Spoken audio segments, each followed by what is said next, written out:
My Tennessee Volunteers are traveling to Pitt this weekend for their first real test this season. Tennessee 7-point favorites at Pitt.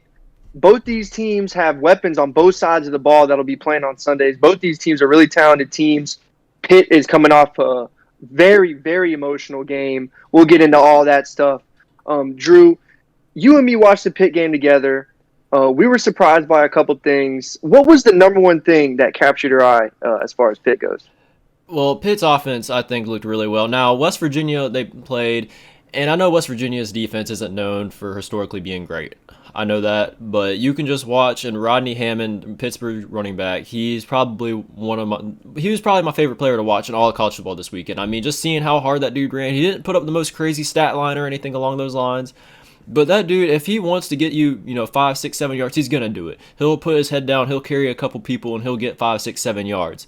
I mean, that dude was so fun to watch, obviously. And then Keaton Slovis, transfer from USC, he played really well too. And I don't know if he's along the lines of a Kenny Pickett. I don't know if I could put him in that tier, but he is very capable of putting up some, high yardages. He can throw for a lot of touchdowns if you're not careful. And I think, obviously he's going to have a big factor in this game. When you see Tennessee lose these kind of games, it's usually because the opposing team's quarterback is just having a career game. And I think Keaton Slovis is going to have to put up some numbers like that, a career game, to really pull this one off. Now, Pitt's defense was a little shaky. You could tell that Pitt's defense has a lot of talent. They have some speed. That defensive front, they have a couple players that are nasty and are going to be playing on Sundays, like some of the people you were mentioning. But their running game is a little too inconsistent. I think West Virginia had a lot of success running the ball. I think Pitt's secondary played okay for the most part. There were a couple of times where wide receivers were getting wide open, and playing Tennessee, I mean, you can't let that happen. And then getting into Tennessee, obviously, Aiden, we know what Tennessee is, what they like to do. If you're Tennessee and Josh Heupel, are you changing anything heading into this game? Are you changing any kind of schemes, or are you rolling with what you know what to do? Now, offensively, we're going to do what we do. We proved last season that this offense has the potential to be one of the best offenses in college football, and we're looking to keep that rolling this year. Hooker's going to take the next step, and we saw him get more and more comfortable as the season went on last year. He looked beautiful last game. I'm hoping he could have a breakout year and be one of the best quarterbacks in the SEC, and I think that he is definitely capable of doing that, especially with the numbers that he's going to be able to put up with this offense. This offense that Tennessee runs really is like a quarterback's dream.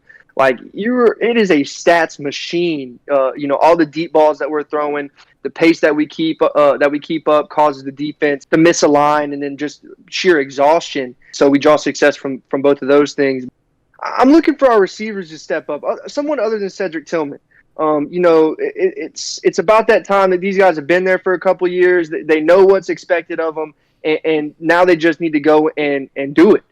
And I think that's the next big step for the offense. Like running the ball, I think is going to be a big point this game too. Like you said, Pitt's defense did look a little bit questionable in the run game. And one thing I will say about Pitt's defense is they better be in shape for this game. Now, obviously, getting into the biggest weakness with this Tennessee team, the defense.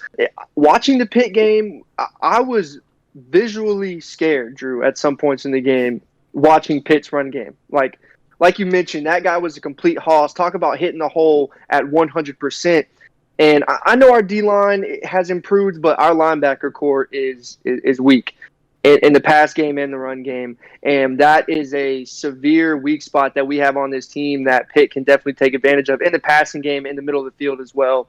Our DBs are going to have to play well, and we're going to have to come up and fill the holes in the run game. The safeties are going to have to come up and play aggressive in the run game too. And if that means, we give up a couple of intermediate passes or whatever, so be it. But I think that Pitt's game plan is going to be run the ball, dominate the clock, and keep the ball out of Tennessee's hands. Because if you can make this Tennessee defense play, if you can keep them on the field for 10-play drives, 11-play drives, get them tired. They're already a smaller defense for SEC standards. They're going to weaken, and they're going to start to crack. And you're keeping that offense off the field. We saw it in the Notre Dame-Ohio State game for the majority of the game until Ohio State started to pull away. Their offense was just sputtering because they couldn't get any momentum, couldn't get in that flow.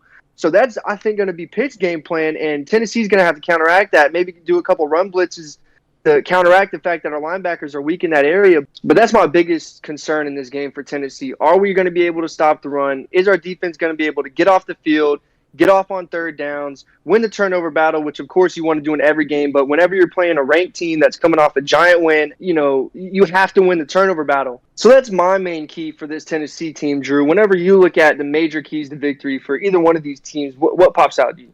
Well, obviously, I mean, I think they're probably about as clear as they get in this game. Tennessee is, like you said, is going to have to win third downs. They can't afford 3-and-outs. You know that is just detrimental for their defense. Tennessee's defense is already shaky as it is. You don't want to keep them on the field any longer than they have to be. Pitt is a team that is very capable of taking advantage of, tired defenses and will run the ball down the opponent's throat. And they also have a quarterback that can light it up. They have a quarterback that's very, can make some explosive throws. And Pitt's going to be capable of putting up points if Tennessee's defense is out in the field for a long period of time. Now, if I'm Pitt, same goes for their defense too.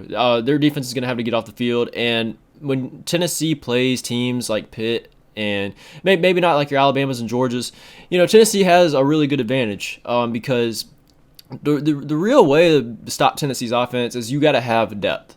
And, you might have a starting group of guys like Pitt has on defense that can match up with Tennessee pretty well for the first portion of the game.